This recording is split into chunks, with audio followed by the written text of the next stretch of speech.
नयाँ सालदेखि आफैलाई माया गर्न थालिनेछ। कसैको पर्खाइको यो अन्तिम महिना हुनेछ।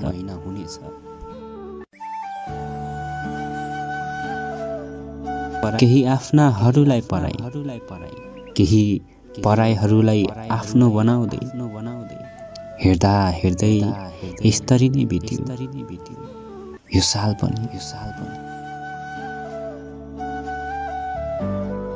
नयाँ साल सुरु हुनै लागेको छ। न केही उत्साह छ, न केही उमङ्ग नै।